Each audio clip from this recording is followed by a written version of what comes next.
Nagaya kabajamtootaa fi dhaggeeffattoota miidiyaa keenya.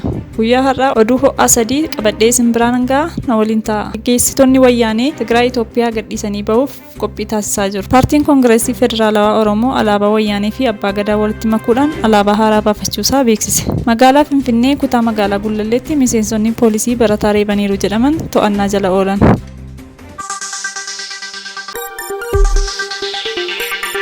Gaggeessitoonni olaanoon wayyaanee Tigraay Itoophiyaa gadhiisanii bahuuf dubbiin jettu gamanumaan dhaga'amaa jirti. Juntoonni Tigraayin gadhiisanii bahuuf oduun jettuun kan wal qabate hangaa'onni olaanoon qophii addaa gochaa jiru. Kaayyoon isaanii biyya keessaa bahuun karaa Keeniyaa Naayiroobii waliigaltee gaggeessina kan jettudha. Kanaan kan wal qabate wayyaaneen guyyaa kaleessaa jiila garee waliigaltanaa Keeniyaa Naayiroobiitti erguu ishee karaa miidiyaa Dimtsi Wayyaanee dubbattee jirti. Wayyaaneen waliigaltee kan jedhu tasuma akka isheef hin milkoofne sirriitti beekti. Haa ta'u malee Tigraay waliigaltee irra gahuuf dhuma irra geessee jirti. Wayyaaneen akka Itoophiyaatti shororkeessaa jedhamtee waamamuu ishee irra darbitee ajajaa kan turan kanneen akka Dabratsiyoon himatni irratti banamee fi warra hin jirre irratti karaa miidiyaa waamichi ta'eefidha. Warreen himatni irratti baname 62 keessaa 19 mana murtiitti dhiyaatan warra waraqaadhaan himatni isaan ga'edha. Namoonni wayyaanee Tigraay ba'anii Keeniyaa Naayiroobii irratti waliigaltee gaggeessuu kan danda'an karaa mootummaa Itoophiyaa yoo eeyyamameef qofadha. Qilleensa Itoophiyaan alatti eeyyama mootummaa Itoophiyaan ala aangaa'ota wayyaanee qaamni kamiyyuu Maqaleerraa gara Naayiroobiitti fuudhuu hin danda'u. Kanaa achi akka dhaabbataatti ta'e paarlaamaatti shororkeessummaan kan itti murtaa'e ta'uu fi dhaabbatichi galmee gurraacha shororkeessummaarraa osoo hin ka'in akkamitti humna shororkeessaa waliin kallattiidhaan gara waliigalteetti galama kan jedhu gaaffii biroodha. Haalli jiru namaa galuu baatus humnoonni biyya alaa harka keessaa qabu kan jedhamu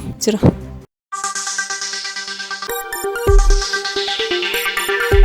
Itti aansuun paartiin Koongireesii Federaalawaa Oromoo alaabaa wayyaanii fi abbaa gadaa walitti makuudhaan alaabaa haaraa baafachuusaa beeksise. Dubbiin alaabaa karaa obbo Daawud Ibsaa odeeffamu kun KFO'n alaabaan koo inni haaraan kana jedhee beeksisaa jiraachuusaa. Alaabaan kun gubbaadhaa gurraacha gidduu isaa keessatti urjii keelloo halluu diimaa irratti kalaqamee fi jalaan adii ta'ee fi odaa kan qabudha. Gaafa sirriitti ilaalamu gartokkoon alaabaa wayyaanii irraa fudhatame ta'uusaas ni mul'isa. Gartokkoon halluun gurraacha diimaa fi adii qabaachuun isaa immoo alaabaa abbaa gadaa waliin wal fakkaata. Waliigala isaa gaafa ilaalamu paartiin Koongireesii Federaalawaa Oromoo alaabaa wayyaanee kan abbaa gadaa walitti makee alaabaan koo haaraan kana jechuun isaa miila lamaan muka lama yaabuu bifa fakkaatuun miila tokko wayyaanee miila tokkoon immoo Oromoo keessa dhaabbachuusaa fi xawalwaalummaa isaa ammas akka hin dhiifne agarsiisa. Dhaabbatni kun miidiyaa hawaasaa irratti kan gadhiise ibsaa fi hubachiisa kamillee osoo hin kaa'inidha. Wayyaaneen alaabaa amma itti fayyadamtu alaabaa naannoo Tigraay gochuun hamma har'aatti kan itti fayyadamaa jirtudha.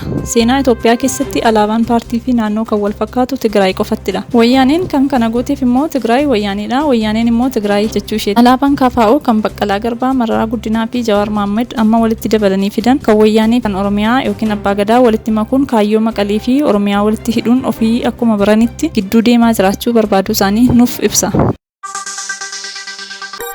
Magaalaa Finfinnee kutaa magaalaa Gullalleetti miseensonni poolisii barataa reebaniiru jedhaman to'annaa jala ooluun qorannoon irratti gaggeeffamaa jiraachuu poolisiin magaalichaa beeksiseera. Poolisiin magaalichaa dhimma ilaalchisuun ibsa baaseen miseensonni poolisii wayita olaantummaa seeraa kabachiisuuf sochii taasisanitti mirga namoomaa kabajuunii fi kabachiisuun haala seera qabeessaan hojjechuu akka qaban ibsameera. Gochi seeraan alaa kun miidiyaalee hawaasummaa irratti erga gadi lakkifamee booda mana barumsaa sadarkaa lammaffaa Dilbaar jedhamu keessatti sagantaa xumura qormaata kutaa 12ffaatti daree keessatti barataan tokko richiitii dhukaasuu isaan barattoonni biroon jeeqamuu eeruun poolisiin dhaqqabuu ibseera.